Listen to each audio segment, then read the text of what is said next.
기도하고 시작하겠습니다. 주님 감사합니다. 또 오늘 또 무한 성경 강좌를 통해서 우리 젊은 친구들이 정말 하나님을 경외하고 사랑하는 이유를 또 이 성경 강좌를 통해서 또 알 수 있으면 좋겠습니다. 오늘 이 강좌가 이들에게 정말 삶의 진리가 되고 또 밑거름이 되어서 주님을 바라볼 수 있는 귀한 또 강좌로서 정말 우리 자녀들 삶이 정말 주님이 보시기에 기쁘고 행복한 삶을 누리며 살아갈 수 있게 도와주옵소서. 예수님 감사하며 기도합니다. 아멘.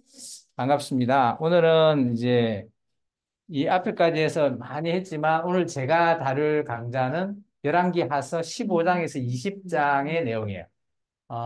이때가 장수는 한 5장밖에 되지 않지만 큰 이슈가 있습니다. 그래서 오늘은 우리가 15장에서 20장 정도 볼 건데 이때까지 우리가 구약 성경에 대해서 살펴봤죠. 이 상관관계에 대해서는 잘 아실 거라 봅니다.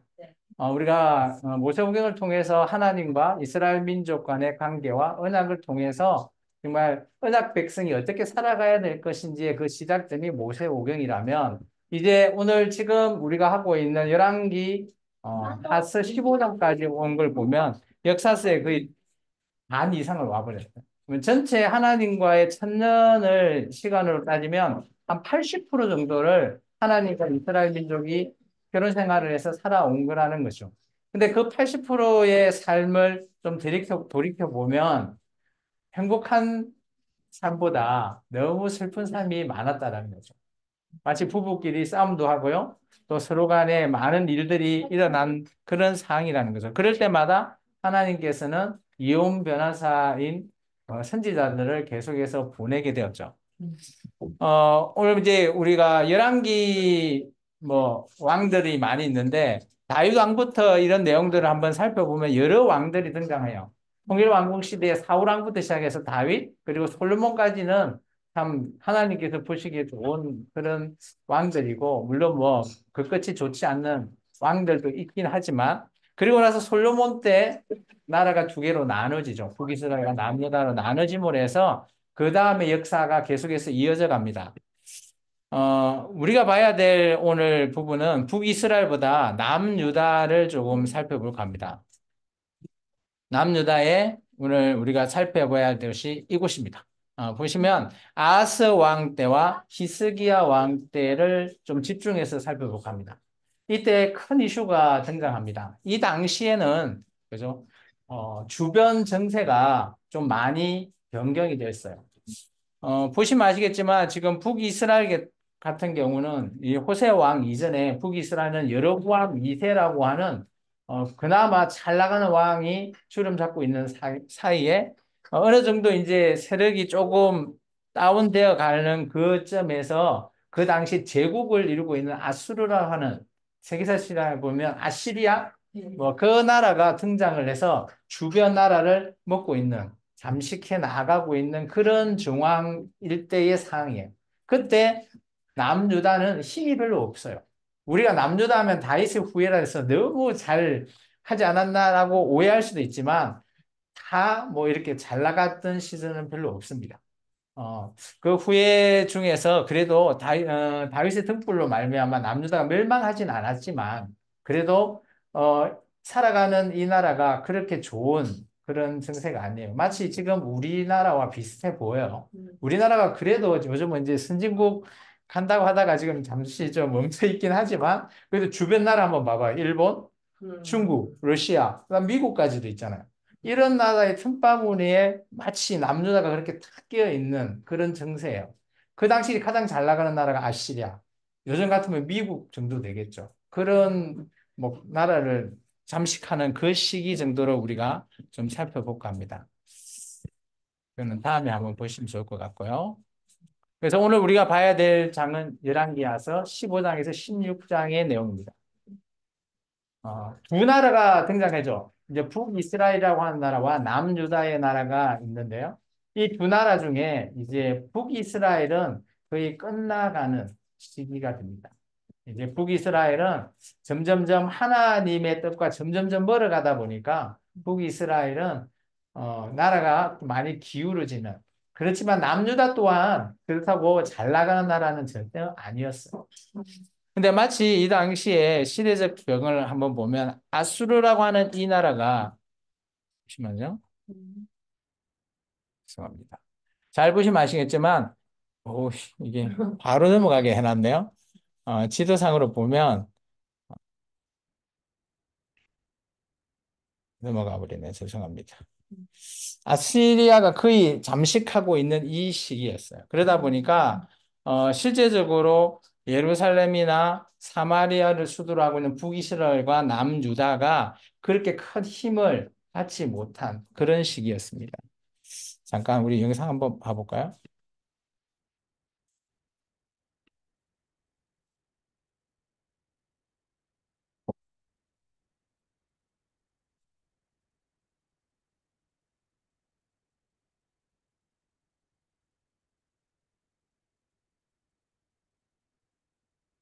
음, 잠깐만요.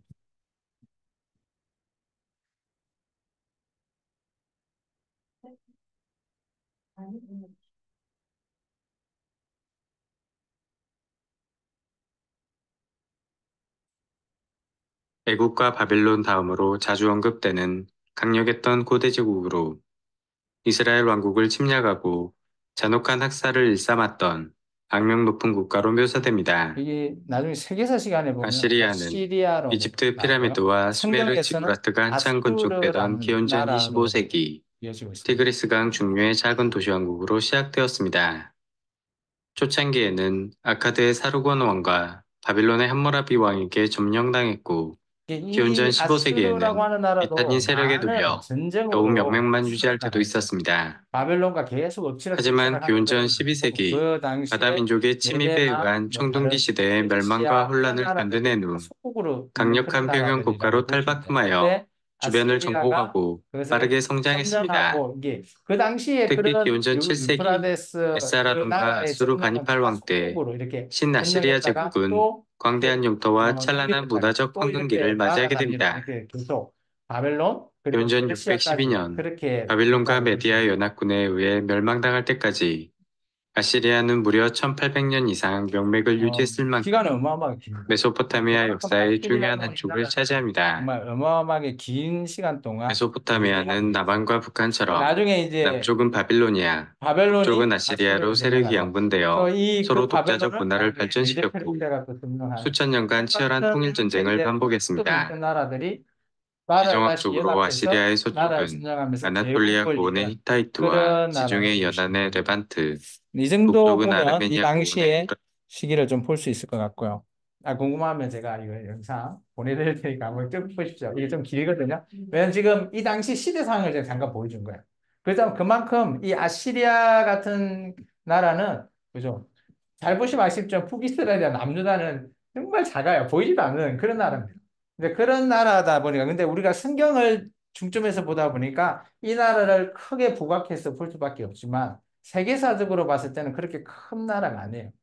좀 뭐 물론 지금 우리나라의 위상이 많이 뭐 올라와 있지만 다른 유럽이나 옛날에 우리가 거의 중진국이나 이런 개발도상국에 있을 때는 유럽에서 대한민국 하면 알지도 못하는 그런 나라 중에 한 나라였잖아요. 지금은 다르지만 이제 그런 형태의 위상으로 보여집니다. 어, 그러다 보니까 이 당시에 근데 남유다라고 하는 나라는 그죠? 어, 북이스라엘이 우상 숭배를 통해서 이게 멸망하는 것을 보게 되죠. 그래도 이 남유다가 그죠? 하나님 앞으로 하나님을 사랑한다라고 말은 하고 있지만 성전이 있어서 근데 그 사랑함이 그죠? 이전과 같지 않다라는 거죠. 그리고 아수르의 침략이나 이런 고통에 당해 있는 그런 것을 보고 있고 그리고 선지자들이 열심히 외쳐요. 돌아오라고. 잘못된 길로 간다 했다라고 말을 하고 있지만 이 백성이 정작 하나님을 사랑하고 있지 않나요? 참 우리가 이런 걸 보면 우리가 교회를 열심히 다니고 있죠. 우리 학생들도 다 다니시죠? 열심히 다니고 있는데 여러분 교회 나가면 다 하나님을 사랑하시나요? 말을 아무도 못하네. 하나님 사랑하십니까? 아멘 해야지, 아멘. 사랑 안 하는데 교회 나가요? 부모님이 땡 밀렸어? 그건 아니잖아요. 우리가 교회를 나가는 이유가 뭐예요? 하나님을 사랑하니까 나가요. 사람을 만나기 위해서 뭐 그렇게 나가는 건 아니라고 봐요. 우리가 하나님을 사랑하지 않으면 그죠? 교회 나갈 이유가 없죠. 근데 마치 이 나라들이 그죠? 하나님이 이 나라를 다스리고 함께 하시는데 사랑이 쏙 빠져버려요. 그러다 보니까 이 나라들이 가야 될 길이 참 자기들 생각, 자기들 마음 그런 것만 있는 겁니다. 오늘 이제 두 왕을 소개할 거예요. 15장에서 20장 사이에 왕이 뭐 한 세 왕 정도 있는데 크게 두 왕을 우리가 좀 집중해서 봐야 될 필요가 있습니다. 첫 번째는 아하스 왕이에요. 남유다에 많은 왕들이 있습니다. 그런 왕들이 있는데 그 중에서 하나님께서 가장 악하고 평가가 좋지 않는 왕이 두 왕이 있어요. 한 왕은 제가 이제 소개시켜 줬고요. 아하스. 또 다른 왕이 하나 더 있죠. 누군지 아신가요? 뭐 보통 성경에서 얘기하면 나쁜 왕 하면 이 왕을 많이 떠오르죠. 그리고 이 왕은 남유다 역사에 있어서 가장 나라를 오래 다스렸던 왕 중에 한 왕이에요. 누굴까요? 맞추면 선물 주려 했는데 선물도 안 갖고 왔네. 므낫세 왕이에요. 므낫세 왕이 그죠? 하나님께서 평가할 때 악한 왕 중에 한 왕입니다. 왜 악할까요? 그것은 이 아수르와 이 아하스 왕의 관계 때문이에요. 제가 좀 전에 얘기했지만 북이스라엘과 그 위에 아람이라고 하는 나라가 남유다 위쪽에 처해 있고요. 그 위가 아수르가 있어요. 아까 우리가 지도를 잠깐 봤지만 그러다 보니까 이 북이스라엘과 남유다가 연합해가지고 남유다를 치려고 내려오는 겁니다. 그러다 보니까 이 아하스 왕은 어떻게 해야 될까요? 왕이라면 맞서 싸워야 되잖아요. 근데 힘이 약한 거예요. 어떻게 하면 가장 좋죠? 뭐 여러분들 역사 공부하잖아요. 역사할 때 나라가 힘이 약할 때 다른 나라가 쳐들어오면 뭘 먼저 하죠? 다른 나라의 요청이. 그죠? 도와달라고 그죠? 손을 내미는 거죠. 그 손 내민 나라가 바로 아수르예요. 근데 이것이 어떻게 보면 아하스 왕의 가장 큰 실수 중에 하나입니다. 왜 그럴까요? 이게 보통 우리가 역사적으로 봤을 때는 그게 잘못된 것은 아니에요. 근데 이 우리가 성경적인 측면에서 살펴볼 때 그것이 잘못이다라고 말하는 이유는 이것입니다. 뭔가 하면 하나님께서 선지자를 보내죠. 아하스한테. 선지자를 보내서 뭐라고 얘기할까요? 야, 그 북이스라엘 아람 나라 오면 그냥 네가 아무 일도 안 하고 가만히 있어도 내가 물려쳐 줄게 라고 선지자가 말을 해줘요. 그런데 이 아하스 왕은 쳐들어오는 것을 보고 두렵고 무서워서 아수르에게 손을 내밉니다. 그것도 그죠? 성전에 있는 금을 끌고서 이렇게 잘 보려고 보내주는 거죠. 그러면 한번 생각해 보세요. 그렇게 연합 관계를 맺으니까 이 아수르가 당연히 북이스라엘도 치고 아람도 쳐요. 이때 아람이라고 하는 나라가 거의 끝장나버립니다. 이게 제대로 이제 자기들 나라끼리 외교적인 성공을 했어요. 그런데 아수르가 아람만 먹고 끝날까요? 아니라는 거예요. 이 제국이라고 하는 나라는 모든 나라를 먹기 위해서 명분을 세우는 거죠. 그러다 보니까 이 아수르가 이제 남유다까지 먹으려고 계획을 하는 거예요. 하나님은 그거 모든 것들을 알고 계시고 네가 아무 일 하지 말라라고 했지만 이 아하스 왕은 하게 되는 거죠. 이게 어떻게 보면 남유다의 올무가 되어서 헤어나갈 수 없는 그런 길이 됩니다. 그래서 이 아하스의 아들 히스기야 왕 때 결국은 아수르가 예루살렘에 있는 모든 걸 다 점령하고 성만 딱 딸랑 내버려 두고 이게 둘러싸고 있는데 그때도 똑같은 상황이 일어나죠. 그때는 그의 아들 히스기야는 자기 아버지 아하스와 다르죠. 하나님께 기도를 했을 때 하나님께서 하루아침에 18만 5천 명 성을 둘러싸고 있는 아수르를 그냥 하루아침에 그냥 없애버리십니다. 그렇게 하나님은 일하고 계세요. 우리가 성경에서 와 세계사 시간의 역사에서 보는 거와 조금 다르게 봐야 될 내용이 바로 거기에 있다는 겁니다. 우리가 성경에서 봐야 되는 이유는 하나님이 어떻게 일하고 계실까라는 것을 우리가 좀 집중해서 찾아볼 필요가 있다는 거예요. 하나님이 지금 나에게도 과연 일하고 계시냐? 지금 우리가 토요일마다 이 성경 강좌를 하고 있는데 하나님이 지금 내가 이것을 들음으로 해서 나에게 어떤 도움을 주실까? 어떤 나를 사용하실까? 이렇게 한번 생각을 해 보시면 언젠가는 여러분께서 성장해 나갈 때 하나님을 만나고 또 어떤 어려움이나 일이 있을 때 하나님께서 돕고 계신다라는 것을 여러분께서 믿어지신다면 오늘 이 시간은 정말 어마어마한 여러분에게 중요한 시간이 되는 거죠. 그런 것을 깨달을 수 있는 시간이 되니까. 마치 하나님께서 그죠? 남유다를 돕고 계시는 것을 깨달아야 되는데 이 아하스라고 하는 어리석은 왕은 그것을 알지 못해 버려요. 참 안타까운 일이죠. 그리고 아하스가 그것에 끝났다? 아니에요. 한 가지 더 범죄하는 일이 생깁니다. 그게 뭔가 하면 예루살렘에 뭐가 있을까요? 하나님을 섬기는 그래 성전이 있죠. 성전 안에는 잠깐 이제 어떻게 구성되어 있죠? 성전은 앞부분에는 그죠? 제사를 드리는 이스라엘이라고 하는 뜰이 있죠. 그 제사를 드릴 때 제물을 드리는 뭐가 있죠? 단이 있습니다. 그걸 뭔 단이라 그러죠? 번제로 드린다 해서 번제단이 있어요. 그리고 이제 이 뜰을 지나서 보면 성소가 있습니다. 그죠? 성소는 두 개로 나눠지죠. 성소 안에는 그죠? 제사장들이 하나님 앞에 뭐 떡이나 향을 드리는 그런 게 있는 성소가 있고 그 안쪽에는 하나님이 법궤에 함께 앉아 계시는 지성소가 있습니다. 그래서 우리가 성전을 그릴 때는 이렇게 직사각형을 그리고 한쪽 3분의 1에는 번제단, 그리고 3분의 2를 또 나눠서 앞쪽에는 성소, 뒤는 지성소 이렇게 그리시면 성전을 그리지는 것과 똑같은 겁니다. 성전을 그렇게 그리면 되거든요. 근데 놀라운 거는 이 전 안에 있는 번제단 있잖아요. 이 번제단은 하나님 앞에 제사 드릴 때 사용하는 제단입니다.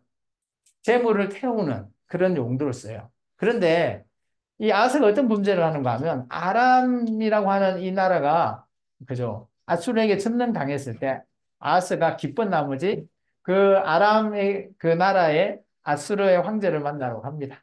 그리고 그 왕을 만나서 그곳에 있는 그죠? 아람의 제단이 너무 보기 좋아가지고 그 설계도를 이스라엘에 있는 자기 남유다에 있는 제사장한테 보내죠.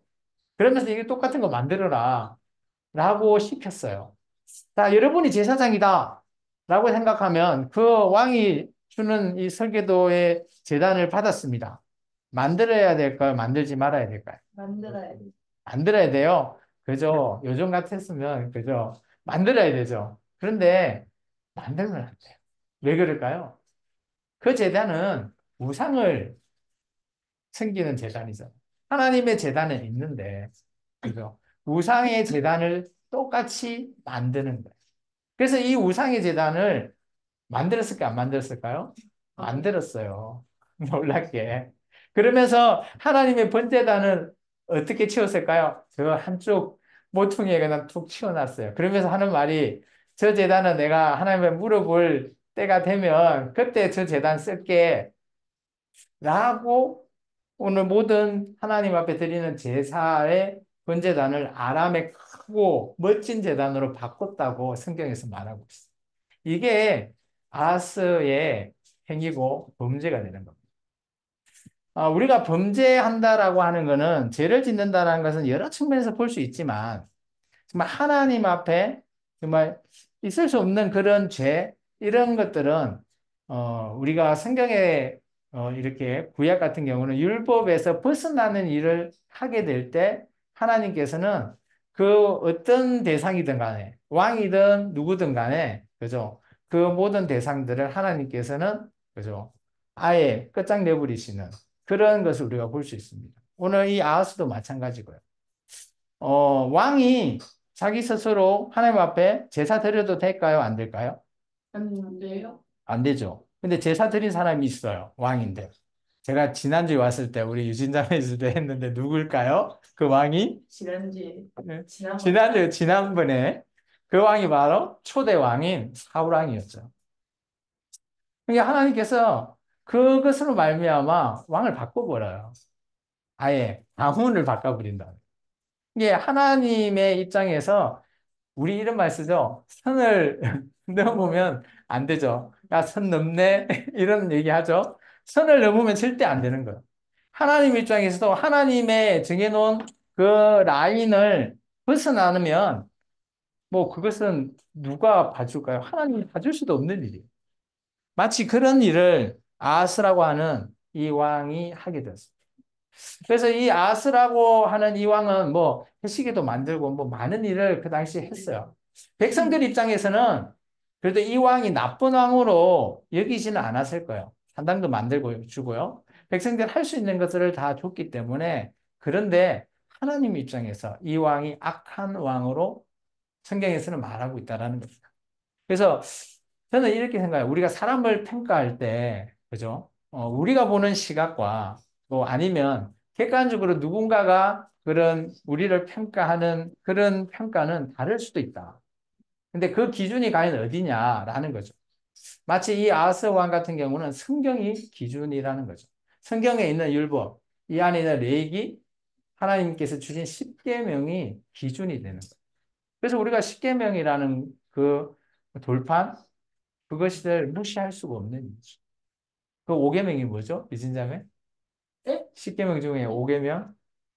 다섯 다섯 번째요? 번째. 다섯 예. 번째. 다섯 번째요. 예. 다섯 번째.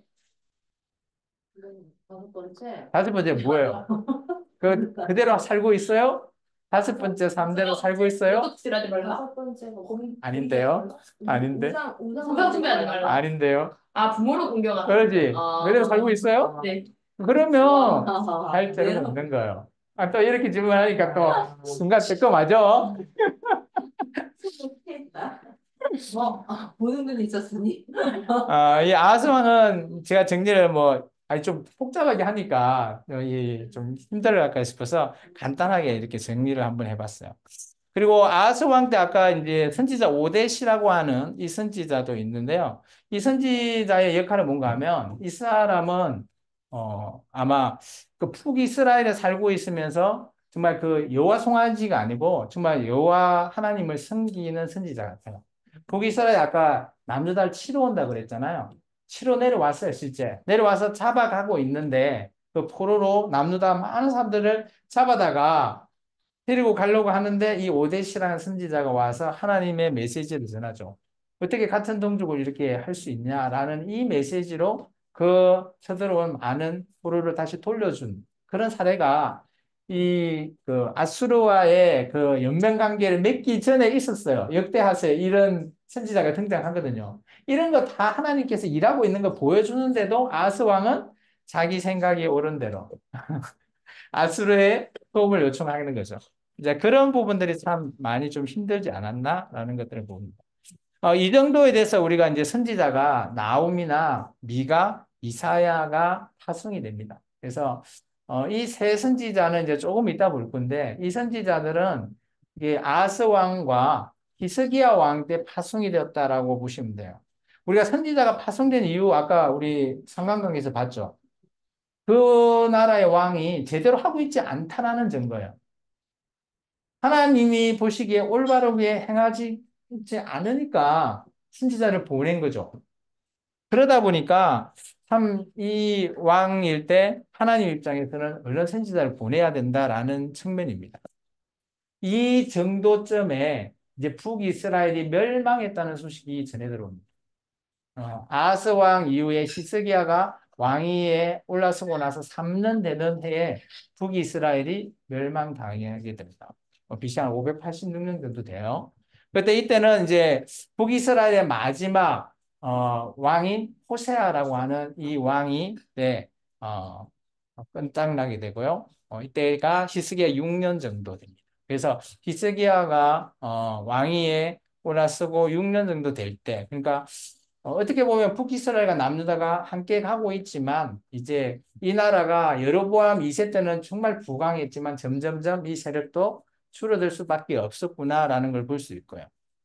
그러다 보니까 이게는 아수르가 한 번 아까 아스 왕 때문에 치러 내려왔잖아요. 그때 북이스라엘 못 먹었거든요. 그러다 보니까 이 아수르는 호시탐탐 북이스라엘 노리는 거예요. 아람은 먹었으니까. 그때 왕이 살만에셀 왕이고, 근데 놀라운 거는 그렇게 한번 쳐내왔을 때 조공을 바치면서 나라를 명명을 유지했단 말이에요. 쉽게 말하면 우리나라 조선시대를 한번 떠올려 버리면 명나라 때 청나라 뭐 이럴 때 조공 바치러 가잖아요. 안 되면 뭐 세자를 보내서라도 어떤 게 친교 관계를 하려고 유지하죠. 근데 그걸 끊어버린 거예요. 그러니까 이 나라에서는 당연히 칠명분이 생기는 거죠. 그래서 이 북이스라엘이 멸망당할 수밖에 없는 그런 것을 볼 수 있어요. 외교적으로 봤을 때 그랬어요. 그런데 하나님은 성경에서 또 그렇게 표현하고 있지 않네요. 오늘 나중에 17장 7절에 12절에 가보면 열왕기 야서에 하나님 너희 나라가 멸망한 이유는 우상숭배야. 처음부터 끝까지 나를 섬긴 적이 없다라는 거예요. 하나님을 섬겼다고 하는데 근데 이거 그냥 잘 따지고 보면 한 400년? 뭐 한 500년 이상을 하나님을 잘 섬겼는데 하나님 입장에서 너 나 섬긴 적 없어 라고 말하면 어떨까요? 참, 그러면 내가 뭘 섬긴 거야? 라는 거잖아. 여러분이 교회를 어릴 때부터 다녔다 하면 지금 고3 유진자매가 모태신앙이라고 보면 거의 한 19년 동안 교회를 잘 나간 거예요. 그래서 어쨌든 간에 잘 나갔는데 하나님이 유진자매 옆에 나와서 너 나 사랑한 적 없어. 나를 제대로 섬긴 적 없어. 라고 말하면 어떤 심정일까요? 나는 나름대로 열심히 노력했는데 왜 내가 사랑을 안 했지? 대상이 내가 아니야. 라는. 어떻게 보면 가장 큰 억울한 부분은 아마 그죠 북이스라엘 백성들이 아닐까 싶어요. 여로보암이 초대 왕으로 나라를 세웠을 때 그때 따라간 백성들은 아무것도 모르니까 그렇게 되는 거죠. 그래서 저는 성경을 여러분이 어릴 때부터 배워야 될 이유가 여기 있다고 봐요. 누군가가 물론 부모가 뭐 자녀를 이끌고 가는 것도 맞고요. 또 지도자가 또 많은 사람들을 백성들을 이끌어 가는 게 맞아요. 그런데 지도자나 부모가 잘못된 길로 안악한다면 자녀들이나 이 백성은 그 하는 길이 옳다고 여기는 거죠. 그러면 이 사람들은 누구한테 하소연을 할 수 있을까요? 지금 같은 마치 이런 거요. 이단에 나가는 사람 생각해 보십시오. 그들은 하나님을 잘 믿고 잘 섬긴다고 생각해요. 근데 하나님이 나중에 이런 얘기를 하면 그 사람은 어디 가서 보상을 받죠? 그래서 여러분이 성경을 배워야 될 이유가 여기 있습니다. 왜 그럴까요? 어릴 때 성경을 배워야지, 아, 내가 가고 있는 이 길이 정말 올바른 길인지 아닌지를 그래도 우리에게 기준이 성경이라고 한다면 성경의 진리라잖아요. 이게 진리라면 내가 가는 길이 비춰봤을 때 마치 거울처럼 비춰봤을 때 올바르게 비춰지냐 아니면 내 모습이 정말 이상한 모습으로 비춰지냐 이거거든요. 이게 어릴 때부터 성경을 봐야 되는 이유가 저는 여기 있다고 봐요. 북이스라엘 백성들은 너무 억울했을 것 같아요. 제가 생각을 해도. 그런데 그 사람이 남 탓을 못해요. 자기가 그렇게 선택했기 때문에. 인생이라는 게 그럴 수밖에 없다라고 누군가는 얘기할 수도 있겠지만 저는 그 안에 자기가 언제든지 그것을 생각하고 돌이켜볼 그런 기회가 하나님이 안 주셨다라고 생각하지 않아요. 항상 줬을 거라고 저는 생각합니다. 그런데 돌이키지 않고 그 길을 그냥 갔다라는 것은 본인의 선택이지 않겠나 저는 생각합니다. 이게 가장 큰 이유는 하나님의 법을 제대로 지키지 못한 이들이죠. 이게 지키지 못하면 누군가가 나서서 다시 돌아갑시다 하든가 누군가는 또 선지자들도 엘리야 엘리사가 북이스라엘 그 선지자잖아요. 그때 그렇게 얘기했을 때 알아먹어야 되는데 알아먹지 못한 거잖아요. 그럼 누구 탓을 하겠습니까? 그래서 여러분이 나중에 하나님의 심판대 앞에 섰을 때 이런 상황 딱 온대도요. 저도 마찬가지, 여러분도 마찬가지. 그때 하나님이 너 요거 하면 안 돼요. 오케이 해야지. 이렇게 하면 그치? 왜 어떻게 할까요? 난감하죠. 난감할 뿐이 아니라 그때부터는 우리의 모든 우리가 생각했던 그 영생의 삶이 그죠? 얼마나 고통과 고난의 삶이 되겠어요. 그래서 우리가 성경을 바로 알아야 되고, 우리가 뭐 목회자들이 물론 성경을 여러분에게 쉽게 해석해 줘요. 그것만 받아 먹으면 안 되는 이유가 여기 있는 거예요. 마치 그런 거 아니에요? 우리가 부모님이 애들 빼빼하면 빨리 좀 살찌우려고 막 뭐 단백질 뭐 좋은 거만 막 먹여요. 근데 몸이 그런 걸 다 흡수할 수 있나요? 아니거든요. 그거는 부모의 잘못된 생각이거든요. 음식을 막 먹인다고 튼튼하다고? 절대 튼튼하실 수가 없어요. 그렇다고 뭐 똑같은 얘기예요. 성경이라는 걸 목사들이 여러분을 열심히 올바른 길로 가르치고 있지만 여러분이 제대로 알지 못하면 마치 비슷한 꼴이 날 수 있다라는 거예요. 두 번째 왕을 소개해 드릴게요. 히스기야 왕입니다. 히스기야 왕은 여러분 어떻게 평가하세요? 좋으나 좋지 못하나 아니면 한 번 더 좋았다가 좋지 않으마 한 번까지 줘야죠. 어떤 왕 같아요, 여러분? 히스기야 왕을 평가하자면 좋았다. 한 좋지 번. 않아. 선호? 3번. 한번 우리 이거 긴 걸로 이거 긴게 다르야. 몇 번 같아? 찍어봐. 찍어봐. 딱 찍어봐. 삼 번. 알았어. 나이 나도 잘 봐. 에, 정답은 3번이 맞는데요. 히스기야라고 하는 이 왕은 잘 한번 생각해 보면 상황이 좀 좋지 않아요. 왕으로서 등극했을 때 물론 뭐 아버지가 그죠? 아버지가 아하스 왕이거든요. 히스기야 왕이 첫째라고 생각하시는 분이 있으세요? 첫째 있을 거다.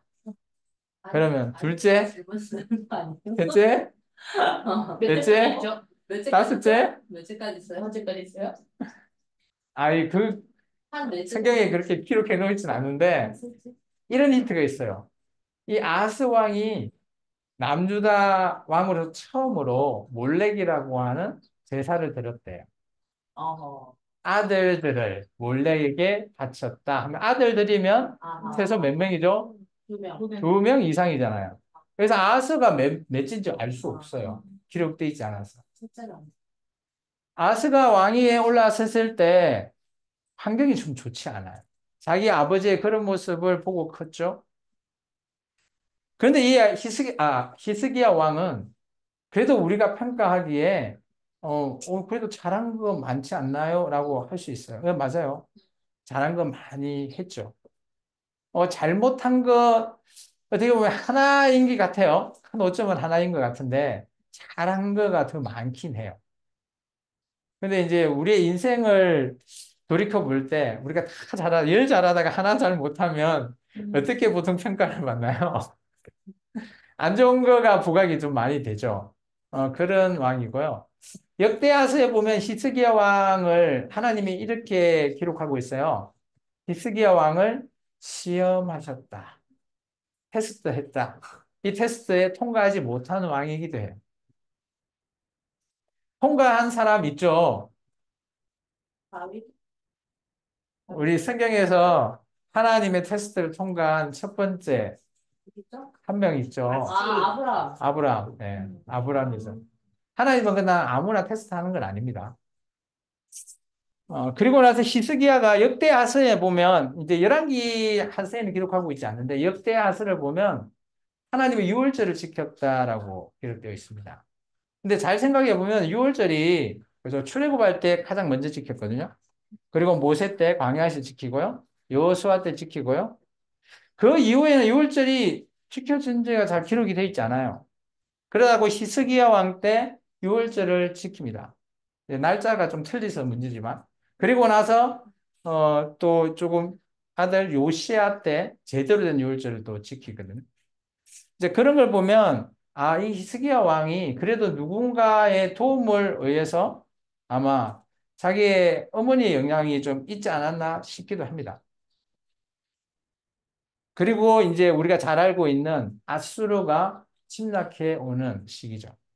이때 18만 5천 명이 예루살렘 성을 둘러싸고 있는 상황. 하루아침에 전멸되는 이런 사건은 세계사에도 기록되어 있는 걸로 제가 알고 있습니다.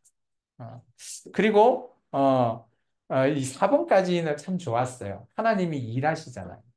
근데 이 전쟁이 일어났을 때 과정을 보면 이 당시 아수르가 아까 계속 점령하잖아요. 북이스라엘 이제 먹고 남유다도 웬만한 성읍을 다 먹었어요. 예루살렘 딸랑 하나 있었어요. 근데 예루살렘이 해발 1000m 이상 고지라 쉽게 이게 토성 쌓고 하기 쉽지 않잖아요. 1000m를 토성을 쌓는다? 쉽지 않거든요. 그래서 이게 정말 점령하기가 쉽지 않는 그런 상황에 있는 거예요. 그런데 놀랍게도 이 당시에 보시면 이 아수르라고 하는 나라가 잠깐 이제 예루살렘을 못 치니까 아예 점령을 못 하니까 옆에 또 다른 나라 점령하려고 살짝 가 있는 그런 시기였었어요. 그러다가 이제 이 왕은 그 자리에 뭐 이렇게 있는 그런 시기에 히스기야 왕이 보면 정말 놀라운 거는 이 당시에 백성들이 성 안에서 그렇게 갇혀서 위기에 있고 두려움에 뜰 거 아니에요. 그런데도 놀랍게도 뭘 히스기야가 했는가 하면 모든 백성들에게 이거를 얘기했어요. 그때 이제 그 아수르의 그 뭐 랍사게라고 하는 대표가 와서 막 얘기를 해요. 백성들을 회유를 하죠. 야, 내가 항복해라. 그러면 모든 걸 다 다시 돌려줄게. 돌려주고 뭐 성읍도 돌려주고 다 하겠다. 근데 히스기야 왕이 모든 백성에게 쉿 이걸 하나 했거든요. 근데 그런 모든 막 안 좋은 소리를 듣고도 백성이 요동하지 않았어요. 그 배경을 잘 살펴보니까 히스기야 왕의 기도도 있고, 히스기야가 그 당시에 이사야 선지자와의 또 관계가 참 좋았어요. 그런 부분을 보면, 왕이라도 하나님의 선지자와 함께하는, 그리고 백성들과 함께 한 그런 것들을 우리가 공으로 해서 이게 연합이라고 저는 생각하거든요. 연합되지 않고 누군가가 불안과 걱정으로 휘둘렸다면 아마 먼저 예루살렘이 정복당하지 않았을까라고 보이지거든요. 그리고 이제 그런 모든 일이 끝나고 난 이후에 히스기야의 그죠? 정말 하나의 오점 병이 들어버렸네. 아, 참 열심히 잘했는데 병이 들었어. 그러면 병이 들었으면 여러분 히스기야가 이제 그 우리가 이 병이 들었을 때 히스기야가 하나님 앞에 기도하는 모습은 잘 알려져 있습니다. 하나님 앞에 무릎 꿇고 벽을 이렇게 두고 무릎 꿇고 하나님 살려달라. 기도했을 때 이사야 선지자가 와서 그죠? 먼저는 병이 들었을 때는 당신 죽을 거요. 잘 죽으시오. 근데 우리도 마찬가지 아닌가요? 의사가 우리에게 당신이 이제 암에 걸려서 죽습니다. 뭐 한번 길어야 뭐 한 몇 달입니다. 라고 하면 어떨까요? 뭐 여러 가지 반응이 있겠죠. 아마 히스기야는 기도를 택한 것 같아요. 하나님 앞에 무릎 꿇고 기도를 택했어요. 어떤 기도요? 조금만 더 살려달라고. 결국은 그 기도가 하나님 앞에 응답은 되죠. 그래서 15년이라고 하는 시간이라는 기간을 주게 됩니다. 그때 놀라운 또 징조가 있죠. 그죠? 이사야 선지자가 와서 얘기하죠. 그 당시 아버지가 만든 해시계가 막 앞으로 15도, 뒤로 15도, 뭐 이런 거 있잖아요. 15도 그 기간, 10도. 10도의 각이 거의 15는 세월이거든요. 그 정도 했을 때 뒤로 물러가게 해달라. 그런 징조까지도 보여주시는. 이게 하나님과의 관계가 있어서 히스기야 왕이 나쁘지는 않아요. 근데 그 다음에 이 삶이 이제 자기의 선택이라고 봐요. 우리가 모든 이제 이 병이 이제 나아버렸어요. 뭐 이사 선생은 무화과 뭐 이거 해서 상처에 넣으니까 나았다라고 기록되어 있습니다. 그럼 이제 나았으면 이제 어떻게 해야 돼요? 남은 15년 동안 하나님을 더 잘 믿고 기도도 하라고 아멘입니다. 그렇게 살아가야 되죠. 근데 이제 이때부터 아마 이 히스기야가 좀 교만해진 이유가 있습니다. 주위의 모든 나라들이 이 남유다를 주목하는 거예요. 왜 그러죠? 그 아수르의 메인 부대 18만 5천 명이 하루아침에 끝장났다는 소식을 들리는 거예요. 근데 지금 아수르가 그 당시 아까 우리가 영상 봤죠? 정말 잘 나가는 그런 나라였어요. 멸망하지 않을 듯한 그런 나라였죠. 그런데 하루아침에 죽어버린 거죠. 그러니까 주위의 모든 속국이었던 나라들이 오, 남유다? 이렇게 작은 나라가 어디서 힘이 있었을까? 라고 하면서 바벨론에서 이 남유다와 이 연명, 이 뭐라고 해야 되죠? 연맹이라 해야 되나? 연명, 동맹 이런 관계를 맺기 위해서 온 거예요. 근데 오는 사이에 히스기야가 병이 들고 나았다라는 소식을 듣고 병문안으로 바꾸는 거죠. 바벨론의 그 사신들이. 그러면서 뭐 얼마나 많이 아양을 떨었을까요? 그러니까 히스기야가 우쭐했겠죠. 그래서 모든 것을 다 보여줘 버립니다.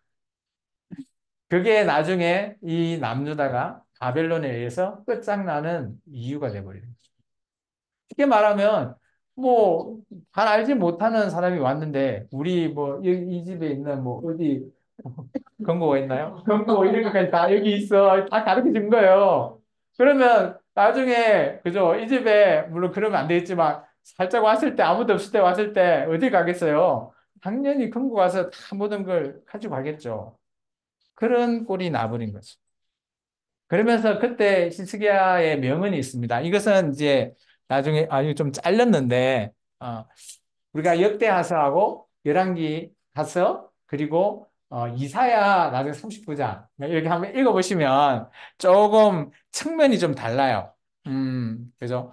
보통 이제 열왕기 같은 경우는 왕의 측면에서 이제 기록되어 있고 일반적 팩트만 기록되어 있습니다. 열왕기 하서는. 근데 역대하서는 왕을 이제 조금 뽀샵 처리를 했어요. 잘못된 것들도 조금 뽀샵 처리해서 조금 더 좀 권위적으로 보이게끔 한 거고요. 그리고 선지자 측면 같은 경우는 정말 개인적으로 1대1 관계의 부분을 적어놨다라고 보시면 돼요. 그러다 보니까 이사야서를 보면 이 당시에 히스기야 왕이 이렇게 얘기합니다. 뭐, 내 때 아니면, 이게 근데 이제 이사야가 얘기하죠. 당신 때는 평안한데, 당신 아들 때, 이것으로 말미암아 멸망당하고, 그죠? 누군가는 또 뭐, 이렇게 포로로 잡혀가고 이런 얘기를 하거든요. 근데 그때 뉘앙스가 이사야서를 보면, 나 아니면 괜찮다? 뭐 이런 식으로 딱 적혀 있어요. 어, 요즘도 그런가요? 뭐, 한때, 그런 거 있죠. 뭐, 어떤 게임 이런 거 보면, 나 아니면, 그런 거. 마치 그런 듯한 느낌의 뉘앙스들이 좀 담겨 있다라는 겁니다. 이 정도로 해서 이제 두 왕을 좀 살펴봤어요. 아하스와 히스기야.